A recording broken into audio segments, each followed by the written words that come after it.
Commander Ziraeth stood at the observation window of the colony command center, watching her world burn.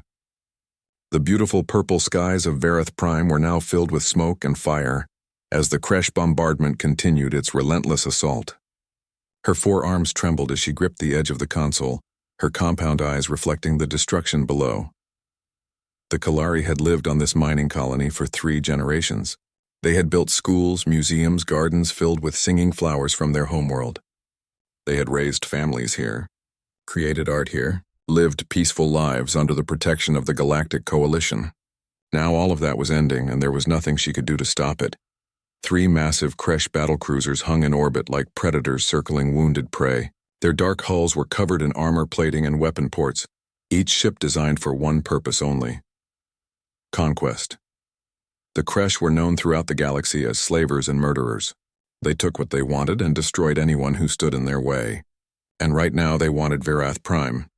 The colony's defensive shields flickered and sparked with each impact. The shield generator was old technology, never meant to withstand a military assault. It had been installed to protect against asteroid strikes and solar flares, not battlecruiser cannons. Ziraeth could see the power readings dropping on her display. They had maybe 2 hours before the shields failed completely. After that, the Kresh would send their troops down to the surface. She thought about her daughter, little Vess, hiding in the emergency shelter 3 levels below. She was only 7 years old, barely old enough to understand what was happening. Ziraeth had held her tight before sending her down with the other children, promising her that everything would be okay. It was a lie. Everything was not going to be okay. Captain Kren of the Colonial Defense Force stood beside her, his weathered face grim. He commanded 6 patrol ships, small vessels meant for customs enforcement and pirate deterrence.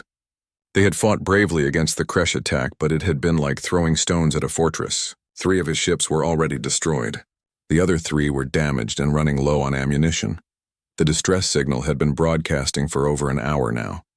Ziraeth had sent it out on every frequency, every channel, every communication protocol the colony possessed.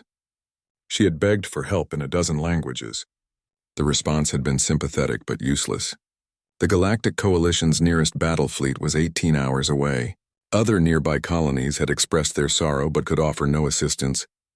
No one wanted to challenge the Kresh.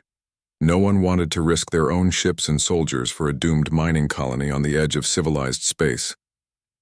A young technician named Prell looked up from his console, his voice shaking. "Commander, the shields are down to 30%. Hull breaches reported in sectors 7 and 12. Casualties are mounting." Ziraeth closed her eyes. She could hear the wailing sirens throughout the facility, could feel the vibrations of each impact through the floor.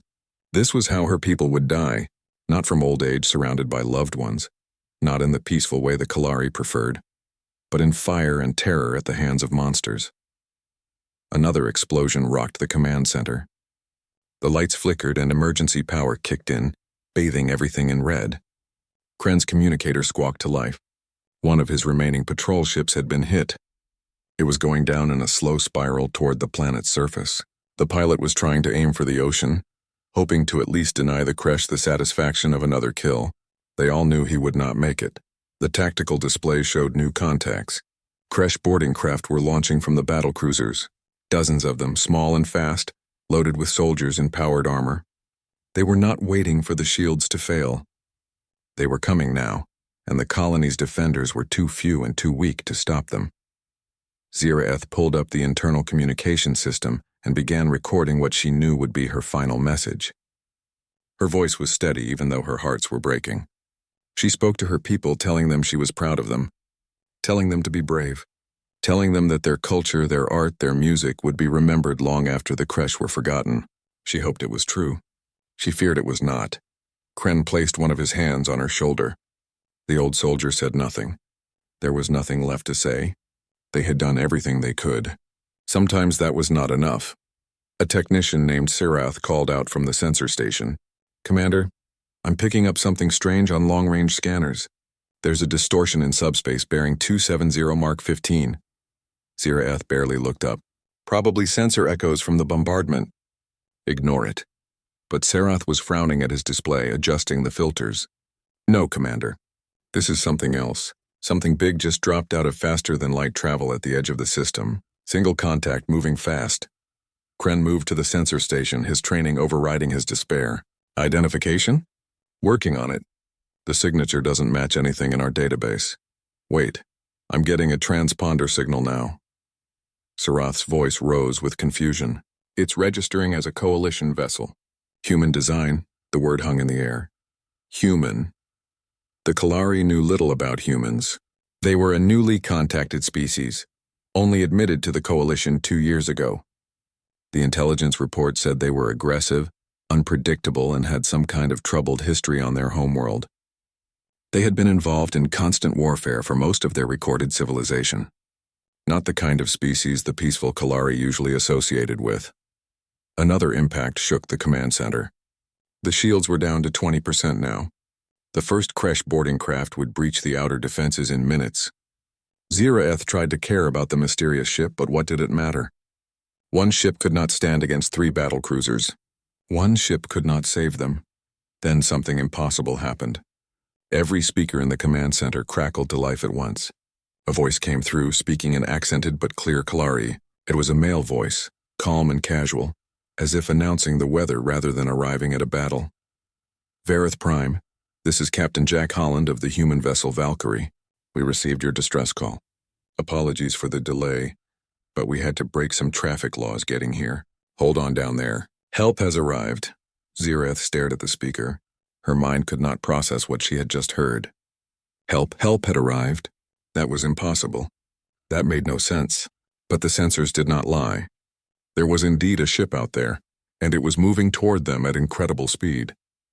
Captain Kren was already pulling up the tactical display, his hands moving with desperate hope.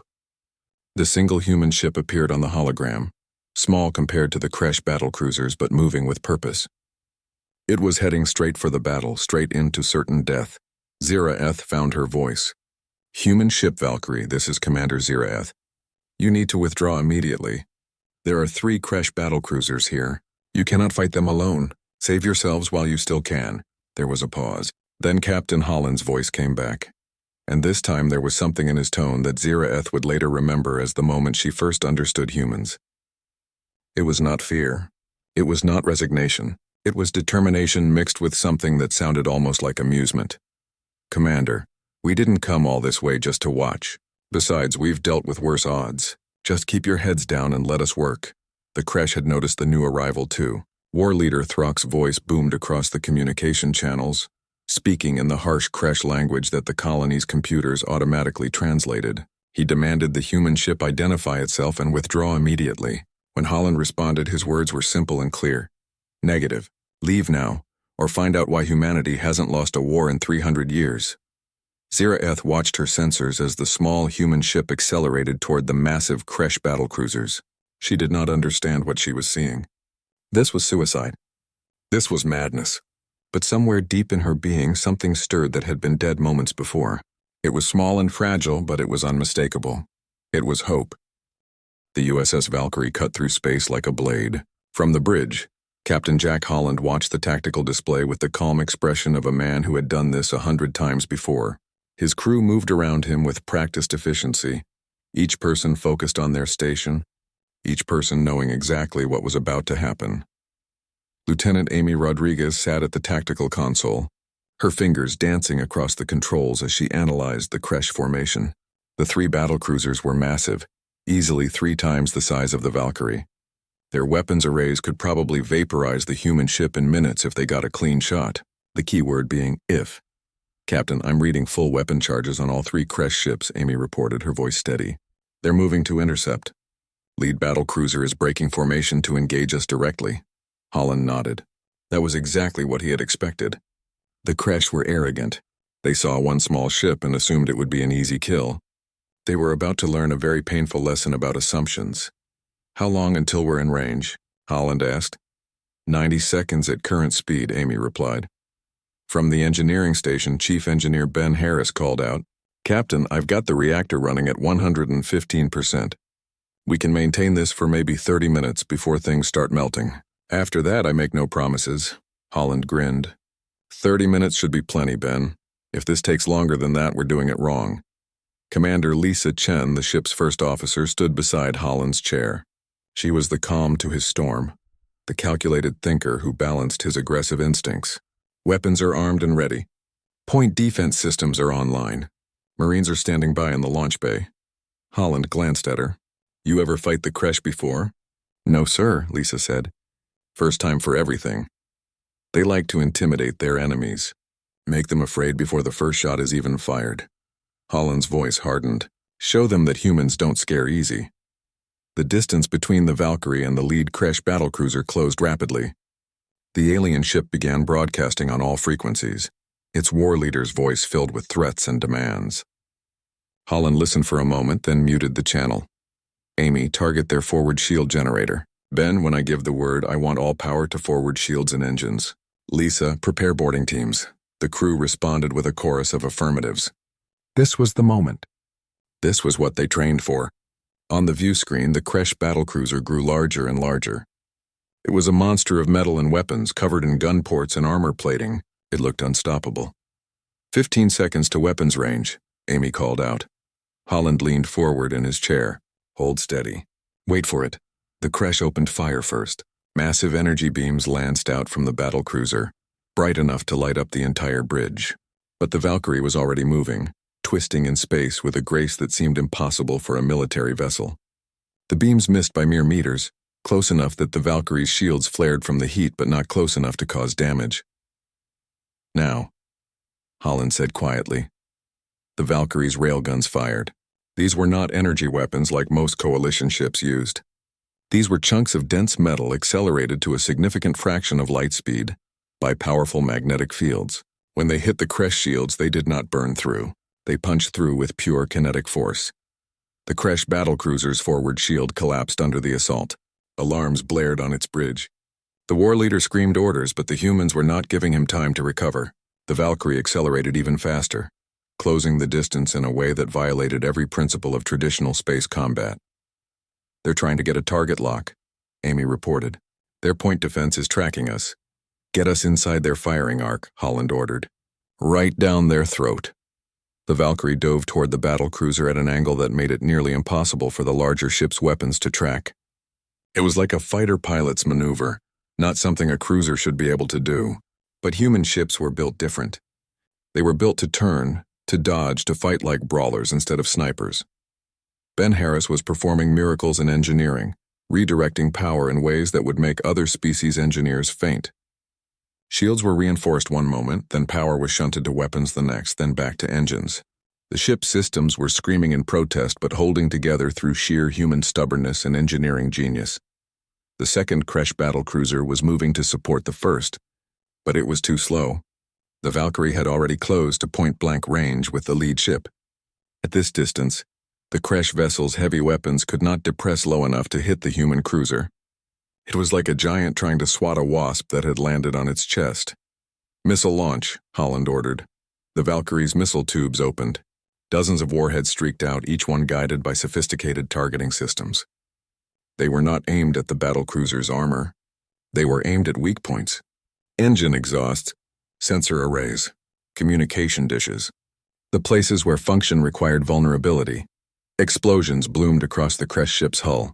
Secondary detonations followed as fuel lines ruptured and ammunition stores cooked off.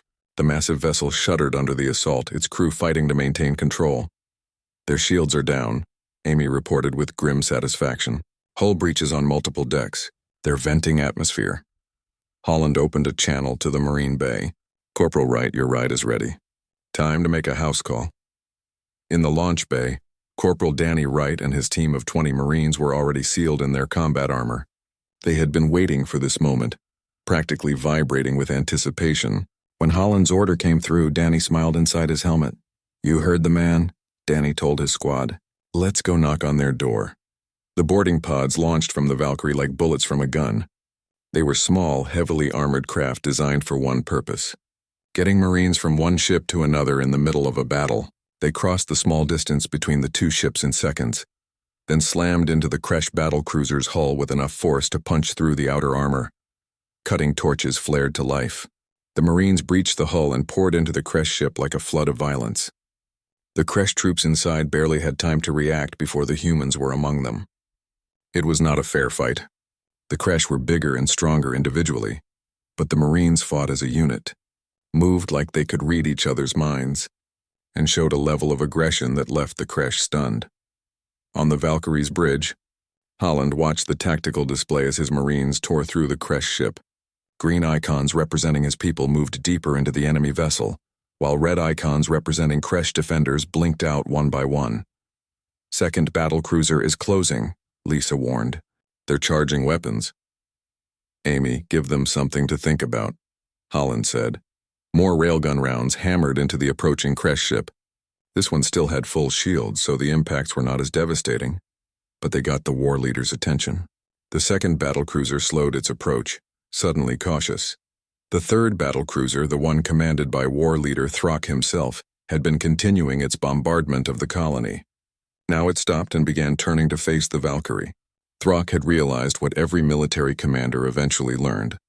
You could not ignore humans. You could not half-fight them. Either you committed fully to destroying them, or they would destroy you. Down on Vareth Prime, Commander Ziraeth watched the battle with growing amazement.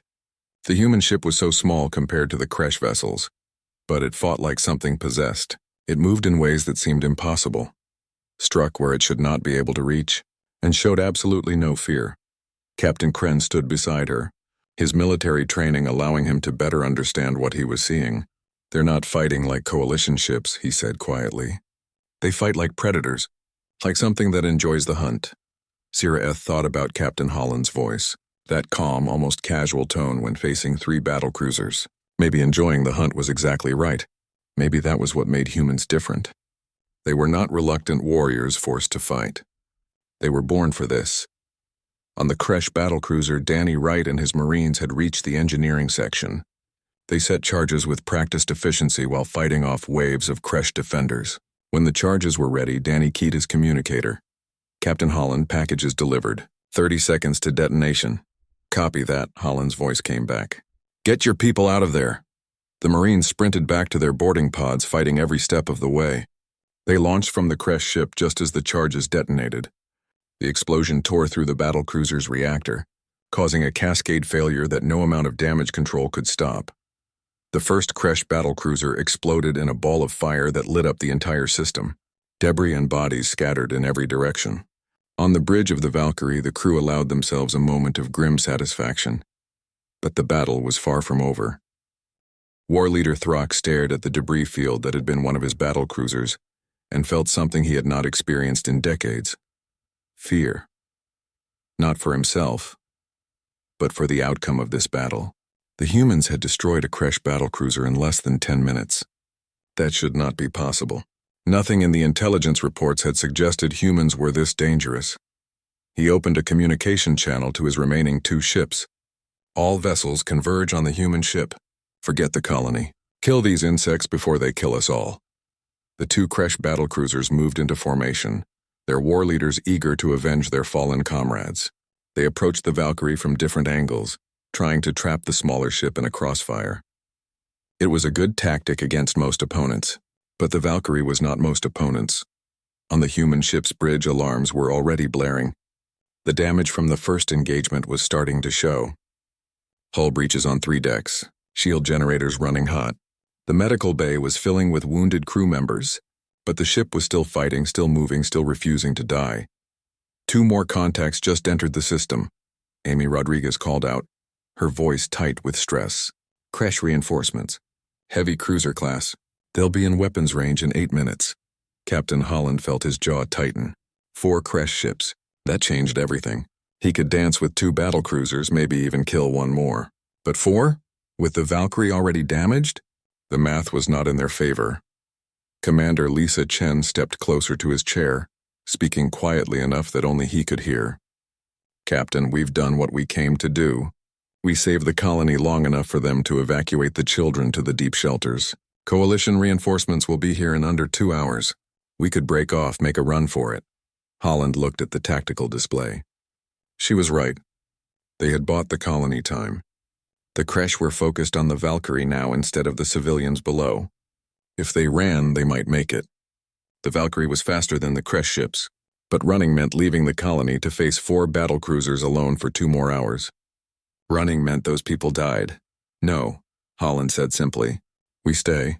Lisa did not argue. She had known what his answer would be before she asked. That was why she served with him. That was why they all did. Because Jack Holland had never left anyone behind and he was not about to start now. Ben, I need more power, Holland called to engineering. Whatever you've got left.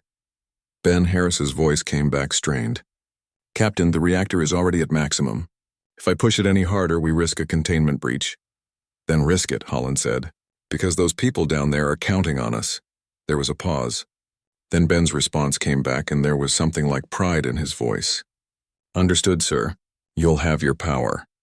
The Valkyrie twisted through space as the 2 Kresh battlecruisers opened fire. Energy beams crisscrossed through the darkness, each one capable of vaporizing the human ship if they connected. But Amy had the tactical computer predicting firing patterns and the Valkyrie was already moving before the Kresh could adjust their aim. A near miss caught the starboard shield. The barrier held but flickered dangerously. Another impact struck the port side and this time the shield failed. The beam carved a line across the Valkyrie's hull, melting armor and venting atmosphere from 2 compartments. Seal bulkheads on decks 4 and 5, Lisa ordered. Reroute life support around the damaged sections. The crew worked with desperate speed. Damage control teams rushed to contain fires and seal breaches. Medical teams pulled wounded from collapsed corridors. And through it all, the Valkyrie kept fighting.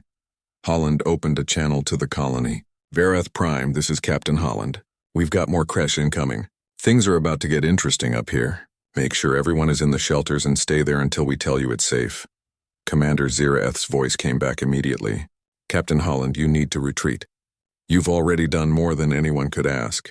Please save your crew.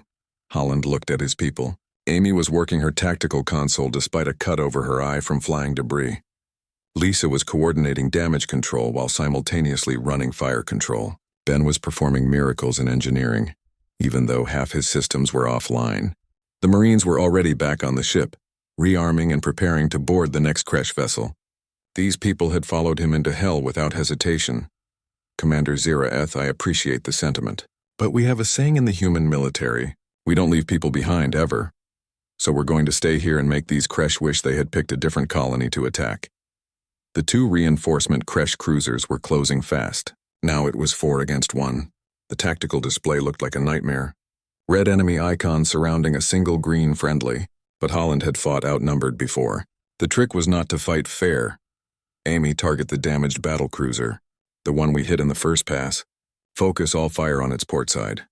Sir, the reinforcements will be in range in 3 minutes. If we commit to attacking that battlecruiser, they'll catch us in a crossfire. I know, Holland said. That's what I'm counting on. The Valkyrie accelerated toward the wounded Kresh battlecruiser. The alien vessel tried to evade, but it was too slow, too damaged. The Valkyrie's railguns hammered into its weakened shields, then into its hull. Missiles followed, exploiting the breaches already made.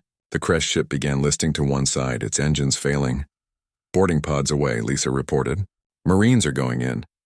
Danny Wright and his team breached the second battlecruiser with the same brutal efficiency they had shown on the first. But this time the Kresh were ready. They had reinforced the corridors with heavy weapons and fallen back to defensive positions. The Marines had to fight for every meter. On the Valkyrie's bridge, Amy was watching the 2 reinforcement cruisers with growing concern. They were almost in weapons range, and when they opened fire, the Valkyrie would be caught between 4 ships with nowhere to run. Captain, we need to break off, she said urgently. If we stay here much longer, they'll tear us apart. Holland watched the timer counting down to Marine extraction. Danny and his people were still on that Kresh ship, still fighting to place their charges. He could not leave them, would not leave them. But Amy was right. If they waited too long, they would all die. The universe seemed to slow down. Every second stretched into eternity. Holland made calculations in his head, weighing lives and odds and impossible choices. Then his communicator crackled. Captain, charges are set. Danny's voice came through, breathing hard. But we've got wounded. 3 Marines down. We need another minute to get them to the pods. 1 minute. 60 seconds that might as well be a lifetime in combat. The reinforcement cruisers would be firing in 30 seconds. The Valkyrie was already damaged, already pushed beyond its limits. Staying that extra minute might mean the death of everyone on board. Holland did not hesitate. "Take your time, Corporal. We'll be here when you're ready." Lisa looked at him with something between respect and resignation. They both knew what that decision meant. The Valkyrie might not survive the next 60 seconds. But they also both knew it was the only decision Holland could make, because humans did not leave their people behind. The Kresh reinforcements opened fire. Their weapons were fresh, their shields at full strength, and they had a clear shot at the Valkyrie. Energy beams lanced across space, and this time there was nowhere for the human ship to hide. The first impact took out the port shield generator completely. The second carved through the aft section, destroying 2 engine nacelles. The Valkyrie shuddered and began spinning, no longer able to maintain attitude control with only half its engines functional. In engineering, Ben Harris watched his systems failing one by one. The reactor was screaming, the coolant system was offline, and half his crew was dead or wounded. But the ship was still flying. Somehow, impossibly, the Valkyrie was still flying. "We need to abandon ship," one of his engineers shouted over the alarms. Ben shook his head. "The Marines aren't back yet. We stay until they're home." Danny Wright dragged the last wounded Marine into the boarding pod. His armor was scored by weapons fire, and he was pretty sure he had at least 2 broken ribs. But all his people were accounted for. Every single Marine was getting off this ship. "We're clear," he transmitted to the Valkyrie. "Punch it!" The boarding pods launched, racing away from the dying Kresh battlecruiser just as the charges detonated. Another massive explosion lit up the system. 2 battlecruisers down, but the price had been steep. The Valkyrie was barely holding together. Life support was failing. Half the weapons were offline. The shields were gone completely. And there were still 2 fresh Kresh cruisers closing in for the kill, along with war leader Throck's battlecruiser, which had finally joined the fight. Holland looked at his crew. These people who had followed him, trusted him, fought beside him. They deserved better than dying in a forgotten star system light years from home, but they also deserved to know that their sacrifice meant something, that they had saved lives today, that they had stood between the innocent and those who would prey upon them. He opened a fleet-wide channel, speaking to every human on the Valkyrie. "All hands, this is the captain. You've fought brilliantly today. You've shown the galaxy what humans are capable of. Whatever happens..." The Valkyrie drifted through space, bleeding atmosphere and fire. Emergency lights cast everything in red. Sparks showered from damaged conduits.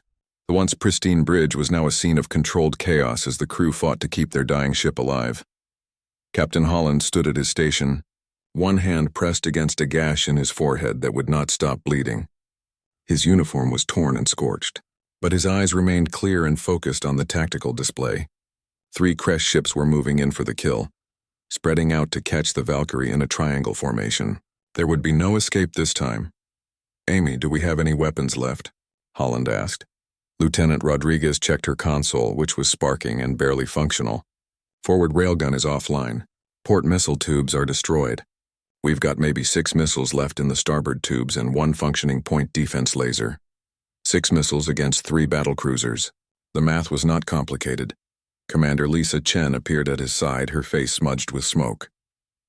"Captain, engineering reports the reactor is going critical.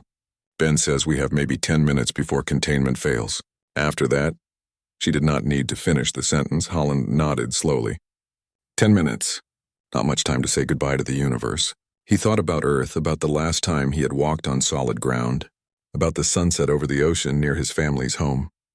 Would anyone remember his crew? Would anyone tell the story of how they fought here today? "Get the crew to the escape pods," Holland said quietly. "Anyone who can move, get them off the ship." Lisa looked at him like he had lost his mind. "Sir, if we abandon ship, there's no one left to cover the colony. The Kresh will finish what they started." "I know," Holland said. "That's why I'm not abandoning ship. But there's no reason for everyone to die here. Get them off, Commander. That's an order." Before Lisa could respond, Amy spoke up from her station. "Captain, I'm not leaving. Someone needs to fire those last missiles, and I'm the best shot we have." From the engineering station, Ben Harris's voice came through the intercom. "Yeah, I'm staying too. If someone doesn't keep this reactor from exploding in the next 5 minutes, none of us are getting out of here anyway." One by one, the bridge crew spoke up. No one was leaving. They had come here together, and if this was where their story ended, then so be it. Holland felt something tighten in his chest. Pride, sorrow, love for these impossible, stubborn, brave people. "All right," he said, his voice rough with emotion. "Then let's make this count. Amy, target the lead battlecruiser. Ben, give me everything the engines have left. Lisa, open a channel to Vareth Prime." The communication link opened and Commander Ziraeth's face appeared on the screen. Her compound eyes were wet with tears, her forearms trembling. "Commander," Holland said, "I want you to know that meeting your people has been an honor. You have a beautiful culture, a beautiful world. Make sure it survives. Tell your children what happened here. Tell them that humans came when no one else would." Ziraeth could barely speak through her grief. "Captain Holland, please. There must be another way. We can evacuate you to the surface. You can hide with us." Holland smiled, though it did not reach his eyes. "That's kind of you, Commander. But that's not how humans do things. We finish what we start." War Leader. Throck's voice boomed across all channels, arrogant and cruel. "Human ship, you are defeated. Surrender now and we may show mercy to your crew." Holland laughed, a sound with no humor in it. "You want mercy? How about this? Leave now and we'll let you live. Stay and you'll find out that killing humans is the easy part. It's what comes after that should terrify you." The Kresh war leader snarled a response in his own language, something about crushing insects and taking pleasure in the slaughter. Holland muted the channel. He had heard enough threats for one day. The 3 Kresh ships closed in, their weapons charging for the final barrage.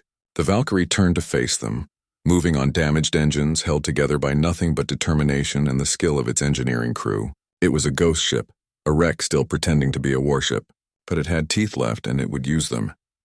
"Fire everything we have," Holland ordered. The Valkyrie's last missiles streaked toward the lead battlecruiser. They were not going to destroy it, everyone knew that. But they would hurt it. Make it remember this fight. Make it remember that humans had been here. The missiles impacted, punching through weakened shields and tearing into the battlecruiser's hull. Secondary explosions followed. Not enough to kill the ship, but enough to make it limp. Enough to make it bleed. The Kresh returned fire, all 3 ships at once, pouring more energy into the Valkyrie than any ship should be able to withstand. The first beam struck amidships, cutting deep into the hull. The second took out what remained of the starboard side. The third was aimed directly at the bridge. Holland saw it coming. Time seemed to slow as the energy beam reached out for them like the finger of death. He thought about his crew, about the Kalari civilians they had saved, about Earth and home and everything he would never see again. At least it would be quick. Then the universe went white, but not from the Kresh weapon. From something else, something impossible. The tactical display in its last moments of function showed dozens of new contacts appearing all around the system. Ships dropping out of faster-than-light travel in perfect formation. Big ships. Human ships. Amy stared at her console in disbelief. "Captain, it's the 7th Fleet, the whole damn fleet. They're here." The communication channels erupted with transmissions, ship identifications, status reports, and one voice that cut through all of it, calm and authoritative. "All Kresh vessels, this is Admiral Kevin Price of the human 7th Fleet. You are ordered to stand down immediately and prepare to be boarded.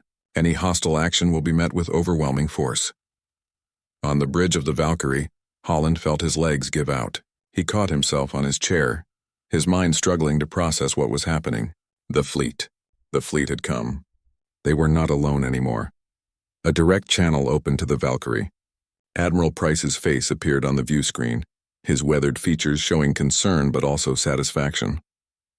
"Captain Holland, I received your emergency beacon about 40 minutes ago. Seems you started the party without us." Holland tried to speak but found his throat too tight. He coughed, swallowed, tried again. "Admiral, I thought reinforcements were hours away." "They were," Price said. "Then I heard your transmission about not leaving anyone behind. Figured if you were going to do something that stupid and brave, the least we could do was show up and bail you out. That's what family does." Around the Valkyrie, the human 7th Fleet spread out like an iron curtain. There were cruisers and destroyers and carriers, fast attack ships and heavy dreadnoughts, and at the center the flagship, the USS Independence, a ship so large it could have swallowed 2 Kresh battle cruisers whole. War Leader Throck stared at the sensor display on his command ship, watching in horror as more and more human vessels appeared. His warriors, so confident moments ago, were now silent. They all understood what they were seeing.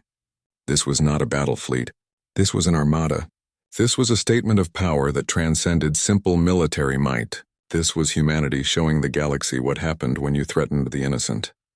Thrak had one chance to salvage this disaster. He opened fire on the Valkyrie, hoping to at least destroy the crippled human ship before retreating. It was a mistake. His last mistake. The response from the human fleet was instant and overwhelming. Hundreds of weapons fired at once. Missiles and railgun rounds and energy beams all converging on Thrak's battlecruiser from every direction. The crash ship's shields lasted perhaps 3 seconds before collapsing. The hull lasted only slightly longer. When the barrage ended, there was nothing left but debris. War leader Thrak and his entire crew were simply gone, erased from existence in a display of firepower that made every other ship in the system suddenly reconsider its life choices. Admiral Price's voice came across all channels, speaking in a dozen languages so that every species in the galaxy would understand. Let the record show that the Kresh Dominion attacked a civilian colony under coalition protection. Let the record show that they fired upon vessels rendering humanitarian aid. And let the record show that humanity responded appropriately. The remaining crash ships tried to flee. 4 of them managed to jump to faster than light speed and escape. 2 more were disabled by the human fleet and boarded by Marines who showed no mercy to slavers and murderers. On Vareth Prime, Commander Ziraeth collapsed to her knees, sobbing. Her people were safe. Against all odds, against all reason, they were safe. And it was because of humans. Because of one ship and one crew who refused to abandon strangers in need. Rescue ships approached the Valkyrie, preparing to take off the wounded and dying crew. Medical teams stood ready, but before anyone could board, Captain Holland sent one final transmission to the fleet. Admiral, the Valkyrie is still capable of limping to the colony. Permission to complete our mission and deliver aid to Vareth Prime. There was a long pause. Then Admiral Price's voice came back, and there was something in it that might have been pride. Permission granted, Captain. Finish what you started. The Valkyrie, broken and burning but still flying, began its descent toward. 3 weeks after the Battle of Vareth Prime, Captain Jack Holland stood in the gardens of the Kalari capital city. His wounds had healed, though he still walked with a slight limp. The doctors said it would fade in time. The memories would not. The garden was filled with singing flowers, a species native to the Kalari homeworld that produced musical tones when the wind passed through them. The effect was hauntingly beautiful, a symphony created by nature itself. Holland understood why the Kalari had brought them to every world they settled. Some things were worth preserving. Commander Ziraeth approached with her daughter Vess.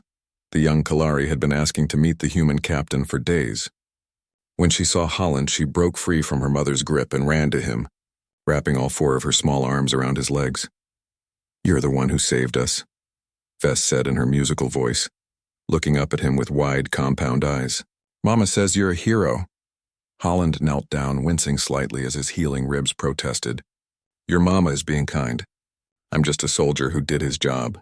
The real heroes are my crew, and all the people on Vareth Prime who stayed brave when things got scary." Vess considered this seriously. Then she reached into a pouch and pulled out something small and delicate. It was a crystal, carved into the shape of a flower. "This is for you. It's made from the rocks we mine here. Mama says it represents hope growing from stone."